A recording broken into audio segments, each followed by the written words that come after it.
បងប្អូនដឹងទេថាអាមេរិកនិងអ៊ីស្រាអែលនឹងរៀបគម្រោងដើម្បីកម្ចាត់ថ្នាក់ដឹកនាំអ៊ីរ៉ង់នឹងគឺតាំងពីឆ្នាំ2001បាទបងប្អូនគិតមើលទៅគឺតាំងពីឆ្នាំ2001រហូតមកដល់ឆ្នាំ2026ហ្នឹងគឺរយៈពេល25ឆ្នាំ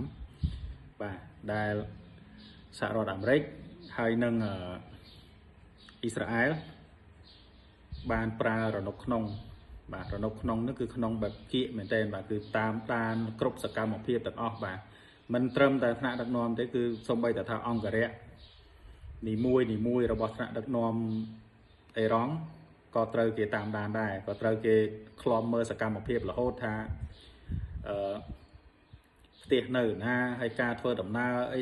រយ៉ាងម៉េចអីចឹងទៅថ្នាក់ដឹកនាំដូចគ្នាដែរណាសូម្បីតែថា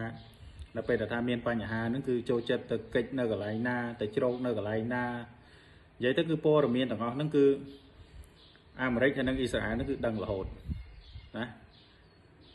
ប្រហែលកាមេរ៉ាសុវត្ថិភាពនៅក្នុងប្រទេសអ៊ីរ៉ង់គឺអ៊ីស្រាអែលហ្នឹងគឺមានដូចគ្នាដែរណាអ៊ីស្រាអែលអាចមើលឃើញពីកន្លែងចំណុចណាអីសឹងតែថាទាំងអស់បងប្អូនហើយហេតុអីបានគ្រាន់តែថាវាយបហាពឹបគឺត្រូវចំណុចគោលដៅសិតតែថាមេដឹកនាំកម្ពុជាក៏ដោយព្រោះថាថ្ងៃហ្នឹងគឺជាថ្ងៃដែលជាព្រឹកថ្ងៃសៅរ៍ដែលខាងថ្នាក់ដឹកនាំរបស់អេរ៉ង់ហ្នឹងគឺគេបានធ្វើការប្រជុំគ្នាហើយនឹងហូបអាហារពេលព្រឹកណានៅព្រឹកថ្ងៃសៅរ៍ហ្នឹងណារួចហើយគឺមានចរកម្មរបស់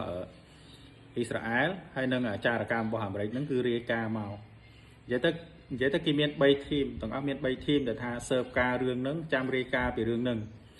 រាយការណ៍មកពឹបគឺទាំង3ធីមហ្នឹងគឺរាយការណ៍មកគឺត្រង់គ្នាទាំងអស់បានអាមេរិកអ៊ីស្រាអែលគឺសម្រេចចិត្តថានឹងធ្វើការវាយប្រហារទៅលើចំណុចដែលខាងរនុកក្នុងខាងចារកម្មហ្នឹងគឺផ្ដល់ព័ត៌មានមកឲ្យបាទរួចហើយគឺខាងចារកម្មរបស់អាមេរិកហ្នឹងគឺអាចផ្ដាច់សេវាទំនាក់ទំនងនៅពេលដែលថាកំពុងតែថាធ្វើប្រតិបត្តិការហ្នឹងគឺ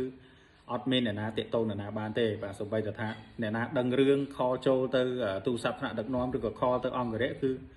សេវាហ្នឹងគឺត្រូវបានរំខានត្រូវបានកាត់ផ្ដាច់ទាំងអស់អញ្ចឹងបានមកព្រឹងមកគឺត្រូវទាំងអស់តែម្ដងគឺថានិយាយទៅគេតាមដានមកគ្រប់សកម្មភាពហើយរងចាំតែថាឱកាសដែលល្អបំផុតរងចាំឱកាសដែលថាថ្នាក់ដឹកនាំកម្ពុជារបស់អេរ៉ង់ហ្នឹងគឺនៅផ្ដុំគ្នានៅជុំគ្នា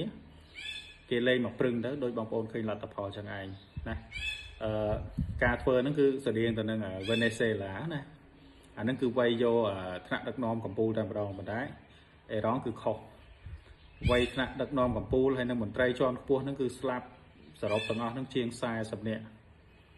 ស្លាប់ជាង40នាក់ប៉ុន្តែអេរ៉ង់នៅមានថ្នាក់ក្រោមនៅដែលថាគេអាចនឹងបញ្ជាការងារនឹងបន្តបានទៀតអាមេរិកគិតថាគេធ្វើសង្គ្រាមហ្នឹងគឺអត់ប្រើពេលវេលាយូរទេបើន័យថាគេក្តិចតាក្បាលថ្នាក់ដឹកនាំបានហើយគឺសង្គ្រាមហ្នឹងគឺជោគជ័យបាទប៉ុន្តែអ្វីដែលអាមេរិកគិតគឺផ្ទុយស្រឡះឥឡូវសូម្បីតែថាទោះជាសម្លេះថ្នាក់ដឹកនាំកម្ពុជារដ្ឋមន្ត្រីដែលថាអ្នកចិត្តស្និទ្ធមន្ត្រីថ្នាក់ខ្ពស់របស់អេរ៉ង់បានមែនប៉ុន្តែអេរ៉ង់នៅតែមាន power នឹងតតាំងហើយសង្គ្រាមក៏អត់តន់ចប់ដែរបាទសង្គ្រាមអាចនឹងខុសពីអ្វីដែល Trump គាត់បានប៉ាន់ប្រមាណអញ្ចឹងចាំតាមដានតទៅមុខទៀតបាទអរគុណ